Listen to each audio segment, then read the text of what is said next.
Terima kasih untuk teman-teman dari Demak, Kulon Progo, Jember, Pati, Bandung, Bekasi, Batam, Pasuruan, Dompu, Grobogan, Lampung Tengah, Tangerang, Banyumas serta Sumatera yang telah setia menyimak video sebelumnya. Kami ingin mendengar dari kalian semua.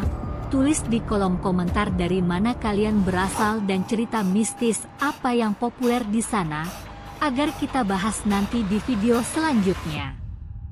Sekarang mari kita simak video yang berjudul Cincin Mani Gajah, Misteri Batu Akik yang Memanggil Teror.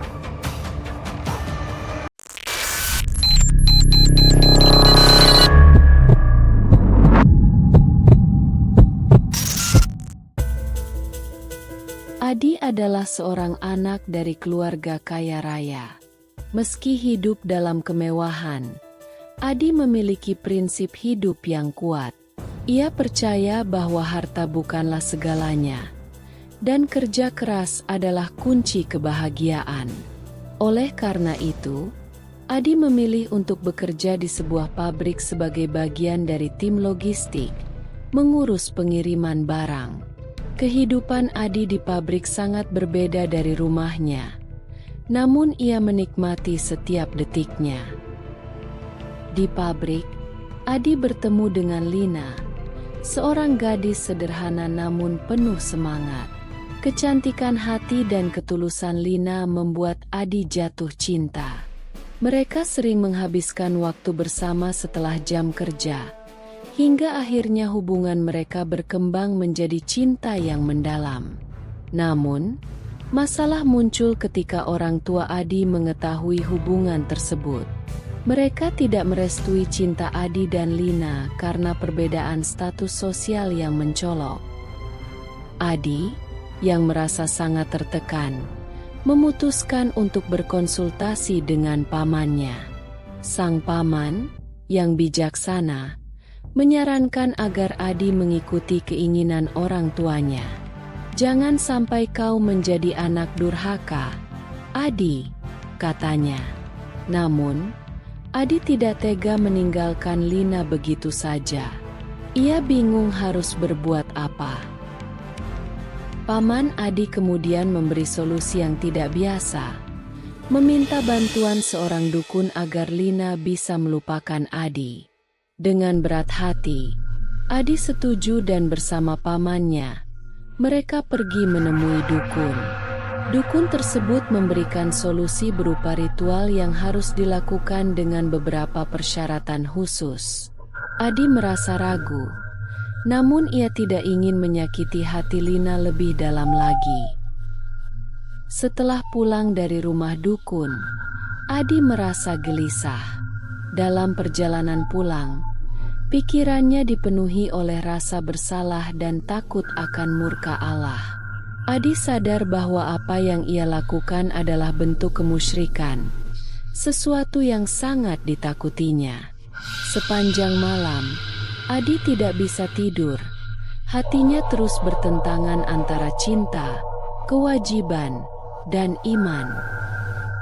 Pada pagi harinya, Adi memutuskan untuk menemui pamannya. Ia mengungkapkan keputusannya untuk tidak melanjutkan ritual tersebut. Paman Adi, yang melihat keteguhan hati keponakannya, mendukung keputusan itu. Mereka pun kembali ke rumah dukun untuk membatalkan ritual tersebut. Dukun itu setuju, namun sebelum mereka pergi, ia memberikan Adi sebuah cincin mani gajah. "Ini akan membuatmu dihormati di tempat kerjamu. Ingatlah untuk memandikan cincin ini setiap Rabu Kliwon," kata sang dukun. Adi menerima cincin itu hanya sebagai bentuk penghargaan, tanpa berniat mempergunakannya. Hari-hari berlalu, dan benar saja, sejak Adi memakai cincin itu, ia menjadi lebih dihormati di tempat kerjanya. Namun, teror mulai muncul saat Adi menjalani shift malam. Suatu malam, Ketika Adi sedang memeriksa gudang yang gelap bersama rekannya, tiba-tiba rekannya berteriak ketakutan dan lari terbirit-birit.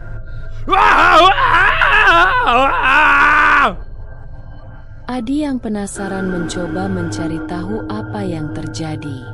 Ketika ia memasuki gudang, ia melihat sesuatu yang mengerikan.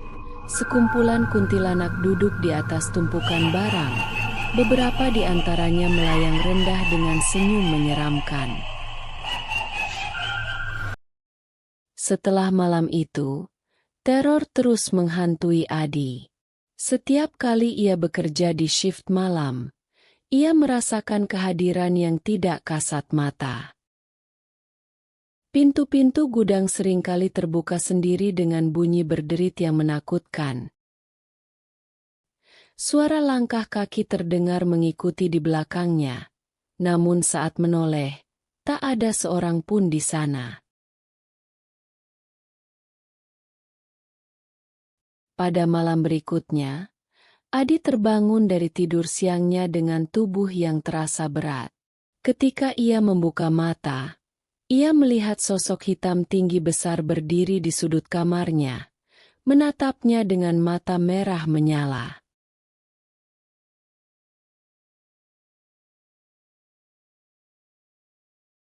Adi tak bisa bergerak, seolah-olah tubuhnya tertahan oleh sesuatu yang tidak terlihat.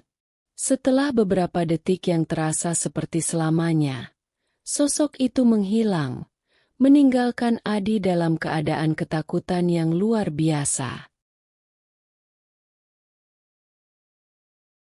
Di malam lainnya, Adi sedang mengemudi pulang setelah shift malam. Tiba-tiba, sosok seorang wanita berpakaian putih muncul di tengah jalan. Adi dengan cepat menginjak rem, namun saat mobil berhenti, wanita itu sudah berada di depan kaca mobilnya, menatapnya dengan mata kosong. Adi memejamkan mata sejenak karena ketakutan, dan ketika ia membukanya, wanita itu sudah menghilang. Namun, dari kaca spion, Adi melihat sosok yang sama duduk di kursi belakang mobilnya. Adi langsung keluar dari mobil dan berlari menjauh, meninggalkan mobilnya di tengah jalan. Mimpi buruk menghantui Adi setiap malam. Ia selalu bertemu dengan hantu-hantu yang menyeramkan. Seorang anak kecil dengan wajah pucat yang selalu muncul di ujung lorong. Sosok tanpa kepala yang berdiri di sudut kamarnya. Dan suara-suara tangisan yang terdengar dari dalam lemari di kamarnya. Mimpi itu terasa begitu nyata, hingga Adi sering terbangun dengan keringat dingin dan jantung berdebar-debar.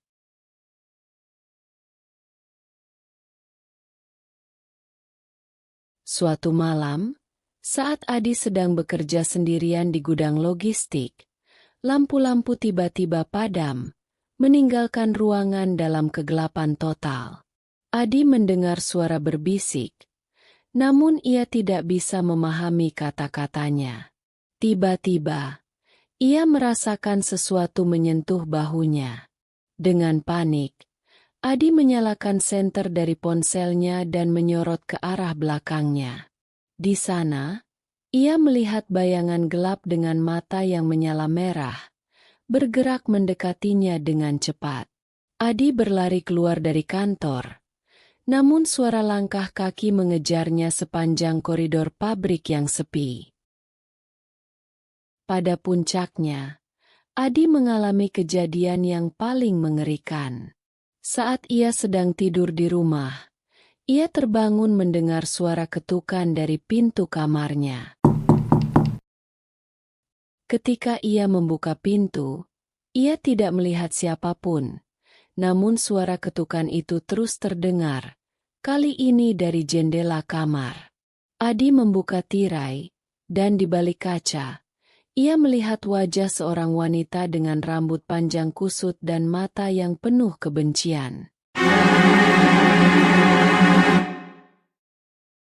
Wajah itu menempel di kaca, dengan senyuman yang mengerikan, seolah-olah siap menerobos masuk ke dalam kamarnya. Akhirnya, setelah semua teror yang dialaminya, Adi tidak tahan lagi. Ia mulai merasa bahwa cincin mani gajah yang diberikan oleh dukun tersebut adalah sumber dari semua masalahnya. Dengan ketakutan dan kepanikan yang semakin memuncak, Adi memutuskan untuk mengembalikan cincin tersebut kepada pamannya. Ia merasa bahwa satu-satunya cara untuk menghentikan semua teror ini adalah dengan menyingkirkan cincin itu. Setelah cincin itu dikembalikan, teror pun berhenti. Malam-malam Adi kembali tenang, tanpa mimpi buruk, tanpa suara-suara aneh, dan tanpa kehadiran makhluk-makhluk mengerikan. Adi merasa lega dan bersyukur bahwa ia telah membuat keputusan yang tepat. Setelah kejadian tersebut, Adi memutuskan untuk berbicara secara jujur dengan orang tuanya tentang perasaannya terhadap Lina. Dengan penuh keberanian, Adi menyampaikan bahwa kebahagiaan tidak bisa diukur hanya dengan harta. Orang tua Adi, setelah melihat keteguhan hati anaknya, akhirnya luluh dan memberi restu. Lina dan Adi akhirnya bisa melanjutkan hubungan mereka tanpa gangguan. Adi belajar banyak dari pengalaman ini bahwa cinta sejati memerlukan pengorbanan, tetapi tidak boleh mengorbankan prinsip dan iman. Teror yang ia alami menjadi pelajaran berharga tentang pentingnya keimanan dan keberanian untuk melawan godaan-godaan yang bisa menyesatkan.